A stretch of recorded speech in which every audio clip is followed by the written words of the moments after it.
Барлықтарыңызға сәлем. Бүгін 8-ші күннің қазақ кодинг толқынының контестін талқылайтын боламыз. Негізі бұл қазір параллельно болып жатыр. Ол үшін мен де қазір істемей отырмын. Біз бар жоғы үш есеп. Енді бүгін сәл необычный есеп болады. Себебі мына жерде логикалық, бүгін жалпы бұл 8-ші күннің контесті бұл логикалық есептерге арналған. Мысалы, бірінші есептің өзін оқитын болсаңыздар, лифт батырмасы, енді оқып берейін. Көптен күткенсіз жаңа тұрғын үйден жаңа үй алып, сонда көштіңіз. Енді бұйыртса сол күнге жете беріңіз. Енді ол жаңа тұрғын үйде n этаж бар. Қызығы, әр этажда 2-ның x дәрежесінде пәтер саны бар. Мысалы, дейді, бірінші этажда 2 пәтер, екінші этажда 4 пәтер дегенде. Енді сол тұрғын үйде тек бір ғана лифт бар дейді. Лифт бар болса, онда біршама уақыттан кейін қай этаждың лифттегі батырмасы ескіріп кететін шығарыңыз. Ал егер лифт қолданылмайтын болса, -1 шығарыңыз. Ескеретін жайт, екінші этаж тұрғындары лифт қызметінен бас тартқандықтан, лифт тек 3-ші этаждан бастап қызмет жасайды. Негізі бұл есеп былай түсініксіздеу болуы мүмкін, немесе бір әлі берілгендер жетіспейтіндей болуы мүмкін, бірақ бұл есеп негізі сіздер шатастыру мақсатында, бірақ логикаларыңызға байланысты, бұл шатастырғанда да.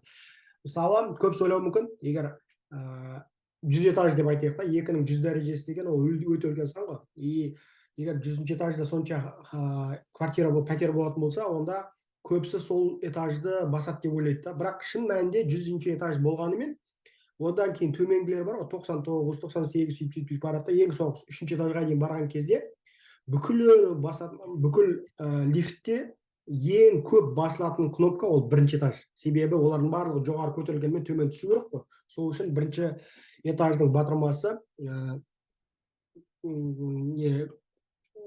несі құртылып кетуі мүмкін да, жазулары немесе ескіріп кететін жағдайы бар дейді. Енді оны шығару үшін оңай, сіздерге кез келген бір n деген сан беріледі.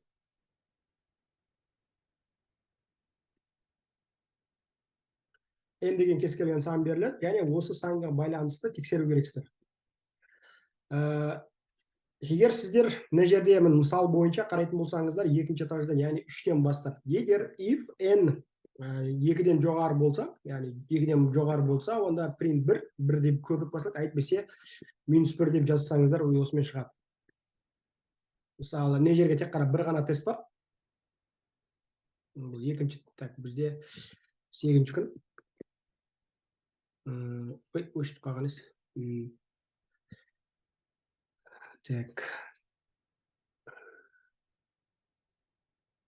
Мысалы, егер мен 2-ні беретін болсам, -1 береді. Ал егер мысалы мен 3-ті беретін болсам, уже бізде 1 береді. Осылай шығарылу керек еді есеп. Ондай қатты күрделі емес, А есебі. А есебі негізі жеңілірек болады. Бұл жерде қайсымен жіберсеңіздер де маңызды емес. PyPy-мен ба, PyPython-мен ба, Python 3-пен ба жіберсеңіздер де маңызды емес. Жібере берсеңіздер болады, қайсымен өтеді, сонымен өте береді. Енді екінші есеп. Екінші міне 34, 38, 100 балл, иә. Бұл А есебі. Енді Б есебін қарайық. Б есебінде бүйтеді жұмыртқа. Негізі бұл есеп алдында қайталанған есептердің бірі. Сізге барлық n жұмыртқа қайнату керек, ал қазанға кей жұмыртқа сияды дейді. Енді әр жұмыртқа s минут қайнаса, онда барлығы қайнату үшін неше минут керек. Негізі бұл да логикалық есеп. Сіздерде мысалы қазан болатын болса, сіздер егер бір қазанның ішінде сыйымдылығы деп айтайық, енді сыйымдылығы қазанға кей болатын болса, сіздер бір мысалы сыйымдылығы 10 болатын болса, айталық та, 10 болатын болса, онда сіздер бір жұмыртқаны салсаңыздар да, сол S деген минут қайнайды, және 10 жұмыртқаны қайнатсаңыз да, сол S деген минут. Егер 11 жұмыртқа болатын болса, онда сыйымдылығы сыймайды, онда келесі рейс, яғни келесі подходпен, келесіне қалады да ол. Сол үшін мына жерде S және S плюс тағы да S болады, 2S болады. Енді бұл жерде есеп ондай қатты күрделі емес, оны сіздерде шығарған шығарсыздар. Бізде мақсат 3 түрлі мән береді. N жалпы жұмыртқалар саны, K әр жұмыртқаның қазанға сыйымдылығы және S integer сплитпен енді бүйтеміз. Не істейміз? Егер, енді сіздерде оңайлау жолын көрсете берейін. Егер не істейміз? Егерде бізде n-іміз k-ға бөлінсе де, өйткені бізде k деген көп қой, егер бөлінсе және 0 болатын болса, онда бізге не істеу керек? Жай ғана осы бөліндісін көбейтеміз s-ке. Әйтпесе тура осы нәрсені қосылған 1 десеңіздер де болады. Өйткені бұл бәрібір 1 артылу керек. Мысалы 8, 4, 5 десеңіздер 10 минут. Егер басқа жағдайда алайық, мысалы егерде 10 минутта барлық 10 жұмыртқа болатын болса, 5 қазан болатын болса, қазанға 5 шығатын болса, және 1 минуттан болатын болса, онда бізге 2 минут қана керек болады. Осылай шығады, ондай бұл да күрделі емес есеп.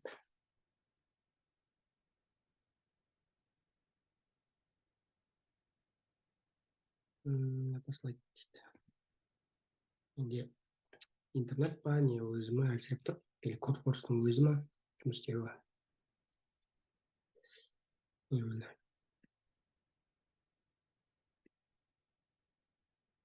Енді бұдан мысалы мына жерде басқа да енді болады, бір жолғанда жазуға. Так, 4 балл дейді, хорошо. Біз жерде бір нәрсені ескермедік, себебі, кісі есебі деп айтайық, Б есебі. Себебі кейім сыйса, онда үлкен мәнді алу керек. Мысалы, біз нені ескермей қалу мүмкінбіз.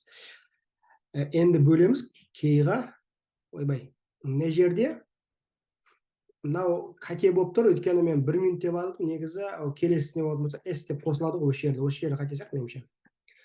Өйткені мен 1 минут деп қосып қойдым, бірақ негізін S минутқа қайнатылу керек. То есть 1 минут артық қалып кететін болса, қазір мысал ретінде көрсетем. Пока жібере берейін. Мысалы қараңыздар. Мына жағдайда егер 1 болып қалатын болса, мен былай істейін, бізде 10 минут берілген, 10 жұмыртқа берілген, және үшеу ғана сият дейік та, және мына жерге бір 100 минут деп айтайын. Егер мынау бойынша мен есептейтін болсам, мынау 100 минут болатын болса, 301 минут болып кетеді да, негізі. Бұл қате, себебі біз 3-тің өзін қосу керекпіз. 303 минут болу керек. 400 минут болу керек. 400 минут болу керек. Осы жерден қателестім. Өйткені S деген ол біреу қалып кететін болса, ол 1 минутта, мысалы, егер біз бастапқы кезде қайнататын 10 минут болатын болса, жақсы, 10 минут болатын болса, сіз мына жерде 1 болып қалған кезде, онда 1 минутта қайнатпайсыз ғой, сіз ол бәрібір керегі 10 минутқа қайнатылу керек. Осы нәрсені қалдырып кеттім. Бұны да басқаша да жолымен жазу болады. Егер принттің өзінде жазатын болсаңыздар. Негізі бұндай сияқты есепте мен былай шығаратын. Так, былай шығаруға бар. N-ді қосамын, N-ға қосамын, кей алынған 1-ді, және осыны бөлемін S-ке, бөлемін кейді, көбейтемін S-ке. Мен қателеспесем, осылай бір жолмен шығаруға болады. Қазір тексеріп көрдік. Мысалы, егер мынандай болатын болса, онда бізде 400 болады. Егер бөлінетін сан алатын болсақ, мысалы, мынау жағдайда болатын болсақ, бұл жерде 2 болады. Осылай да бір жолмен шығару болады. Бұл математикалық жолмен шығару дейді, негізі бұндай жолда.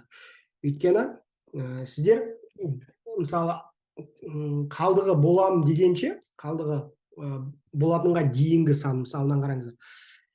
K-1 дегеніміз, егер K-дің сыйымдылығы, яғни біреуге қалай дұрысырақ түсін. Мысалы қараңыздар, егер 10 жұмыртқа болатын болса, былай істейін, 10 емес, бізде 10 қазан бар, және 10 минут болатын болса, 10 минут, және бізде 1 минуттан 100 дейсіз, мынау бар жоқ 10, және 10 қазанға сияды, және 100. Бұл жерде қарап отырсаңыздар, мынандай жағдай кезде 10-ды бұл мынау формулаға қарайтын болсаңыздар, бұл былай есептелінеді. Мысалы, n дегеніміз бізде 10-ның өзі, не жерде 10-ның өзі, мынау n-ның өзі. Енді қараңыздар, k дегеніміз мынау 10 ғой, ол жерде бізде 10 алынған 9, 10 алынған 1. Не жерде, яғни 9 болады, мынау k бойынша. Сонда мына жерге 9 қалды. Сөйтемізде, осыдан бөлеміз 10-ның өзіне. Сонда қарап отырсаңыздар, мына бөлу 10 бәрібір бұл біреуге артып кетпейді ғой, мына жерге артта үлкен санға айналып кетпейді ғой бәрібір. Өйткені 19 бәрібір бүтін бөлігі 1-ге тең. Өйткені 1,9 болып шығады. Сөйтіп осыны шыққан мәнге s-ті көбейте саламыз, s ол минута. Қандай мәнді алсаңыздар да осылай шығарсаңыздар өте тиімді, жылдам және бір ғана жолмен. Мысалы айтайық, егер сіздерде мысалы 100 деген болатын болса, 100 болсын, және мына жерде 50 болатын болса, 50, және мына жерде мысалы 1 минуттан қайнататын болсақ, онда тура осындай логикамен 100 қосылған 49 болады да, 49. Сөйтесіздер, осыны бөлесіздер 50. Бұл бәрібір негізі мынау нәрсе 100-ге бөлу 50 де бәрібір осы береді. Егер мысалы мынау мысал кезде нерде 1 асып кететін болса, нерде 101. Яғни мынандай 101 болатын болса, мына жерге уже келесісіне өтіп кетеді, қараңыздар. Мыналай бөлетін болсаңыздар, 150 болады, мына жерде 3 болып кетеді. 3 болып кетеді. Мына жерде тура сондай, мынандай болған кезде мына жерге бөлген кезде 2 болады, оған тағы қосу 1 деген нәрсені жазу керек болады. Ал мен мына жерде 1-ін ішіне кіргізіп жібердім. Сол үшін осылай шығарсаңыздар өте тиімді және дұрысырақ деп ойлаймын. Осылай математика жолымен. Бұл өтті, 100%. Осылай бір жолмен. Енді үшінші есеп сәл күрделірек, бірақ күрделі болса да, ол мүмкін қазір түсіндірейін. Бізге тасбақа және гепард сайысы дейді. Бірде тасбақа мен гепард жүгіру сайысқа түсіпті, бірақ тасбақада ешкім білмейтін андасында қолданатын мотоциклі бар екен. Оны білмейтін гепард тасбақаға S метрден қашықтықта бастасын деп фора беріпті. Егер гепард жылдамдығы X болса, тасбақанікі Y болса, онда нешінші секундта гепард жетіп алады.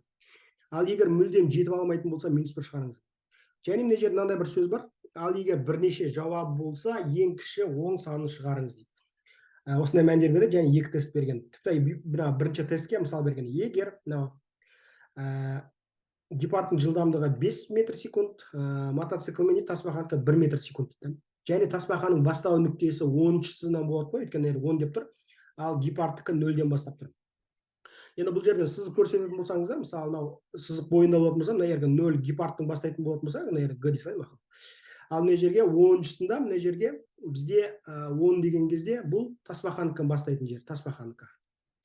Енді гепард бір секірген кезде, енді бір секірген деп айтайын, 1 секундта ол 5-ке жетеді, ал тасбақа ол бір секіргенде 1-ге жетеді. Сонда 11 болады. Келесі секірген кезде уже тасбақаның алғашқысы орнына келеді, бұл тасбақа 12-ге келеді. Ал 3-ші секундында дейді, 3-ші секундта уже мынау асып кетеді. Мынау 15-ке келген кезде, гепард 15-ке келген кезде, мынау 13-ке келеді, то есть жетіп асып кетеді деген сөз ғой. Енді бұл қай жағдайларда да жалпы осы кодты жазып көрейік бірінші. Одан кейін қателіктерім болса көре жатармыз.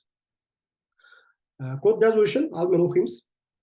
Бізде NKS, желательно егер не берілсе, сонымен істей беріңіздер, өйткені шатасып қалмайсыздар. Осылай беріледі. Енді біз тексеру керекпіз. Нені тексереміз? Бірнеше шарттармен. Егер мынандай жағдай қарастырып көрейік. Егерде айталық екеуінің де жылдамдығы бірдей болатын болса, немесе мынау тасбақаның жылдамдығы жоғары болатын болса, мысалы сіздер енді көп жағдайда былай жазғансыздар, X деген гепард.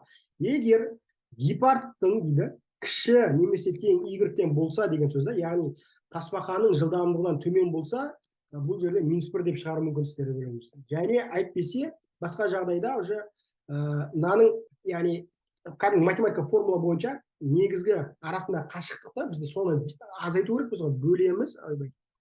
Осыны бөлеміз, бізде үлкен мәні ғой, мына жерде Y үлкені ғой, X үлкен Y-ке деп осылай шығарсаңыздар болар еді. Бірақ бұлай шығарсаңыздар толық тесттен өтпейді. Мысалы қараңыздар, 10, 5 және 1-ді қоятын болсаңыздар, сіздер 2 болып қалды. Оны түсіндірейін, не үшін 2 болып қалған. Егер бұлай бөлетін болсаңыздар, мынандай бөлетін болсаңыздар, онда 2,5. Бізде айтады, жоғары жақ қарай жуықтау керек, себебі бізде нешінші секундта, яғни кішкентай болса да асып кететін болса, ол уже келесі секундқа айналып кетеді. Сол үшін мына жерде енді математикалық жолмен шығаратын болсаңыздар, библиотека бар, from mass import sale деген бар, бұл үлкенге қарай жуықтайды. 0,1 болса да, мысалы қараңыздар, егер A деген бір санымыз бізде 0,001 болса да, бұл егер import from mass Sale мысалы. Егер осылай болатын болса, sale бұл бүтін бөлшегі кішкентай 0,1-ден 1 ашса да, бұл 1-ге қарай жуықтайды. Енді қараңыздар, егер мен мына жерге 2-нің өзін қоятын болсам, мына жерге 0,00 маңызды емес, бірақ sale-дің өзін b деп қоятын болсам, бұл жерде бәрібір 2-ні береді. Өйткені мына жағын бәрі 0. Ал мына жерге кішкентай болсын, асып кететін болса, сол секілді мысалы мына жерге 2 қоятын болсам, онда sale мен қарайтын болсам, бұл 3-ге қарай жуықтайды. Сондай логикамен мына жерде де sale деп алдына қоя салсаңыздар. Енді қараңыздар, бірақ былай істейтін болсаңыздар, сіздер көп жағдайда толық өтпейді, 100% алмайсыздар. Оған да түсініктер бар, өйткені сіздер әлі бір шартты қанағаттандырған жоқсыз. Тасбақаның несі, міне, Тасбақа. Бұл жерде қателеспесем 71 балл алу керексіз.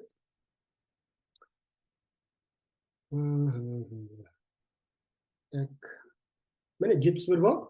Оған негізгі нәрсе сіздер тек қана 2 шартты ғана қанағаттандырдыңыздар. Енді қараңыздар. Қай жағдайда бізде бірнеше вариант болып қоюы мүмкін. Бірнеше вариант болуы мүмкін. Егер де осы екеуі де фора, енді фора деп айтамыз ғой, фора берді, бірақ екеуі де бір нүктеден бастайтын болса, яғни екеуі де 0 нүктеден бастайтын болса, екеуінің де жылдамдығы бірдей болатын болса, екеуінің де жылдамдығы бірдей болатын болса, онда әрбір секунд сайын олар бәрібір бірге келеді ғой. Сол әрбір секунд сайын бірге жүретін болғаннан кейін ол бірнеше жауап болады. Бірінші секундта да кездеседі, екінші секундта да, үшінші секундта да. Жалпы алған кезде, егер екеуінің де жылдамдығы бірдей, және S-тің мәні, яғни басталу нүктесі бір жері болатын болса, 0-ден басталатын болса, онда бізде 1 болады. Сонда былай да, егер if S тең 0 болатын болса, және x-тің мәні тең y болатын болса, осы кезде бірнеше жауап болады, сол үшін ең кішісін аламыз. Әйтпесе, уже elif деп былай қала салсаңыздар. Осылай өтсеңіздер 100 балл алу керексіздер. Мына жерде мысалдарды қарап көріңіздер, ойбай жұмыстар. Мысалы, мына жерде 0, 2, 3 болатын болса, міне -1, иә. Ал егер де мысалы қараңыздар, екеуі де 0-ден бастайды, яғни тасбақаның орналасу 2-де 2 қалатын болсақ, мына жерде 1 болады. Себебі олар екеуі параллельно. Бізде маңыздылығы жарыс болу керек та, жарыс өту керек. Сол үшін осындай нәрсені ескеру керек болады. Міне 100 балл. Осы бүгінге. Жақсы, келесі кездескенше сау болыңыздар. Егер сұрақтарыңыз болып жатса, осы видеоның астына жазып жіберсеңіздер болады. Негізі подписаться етіп қойыңыздар. Жақсы.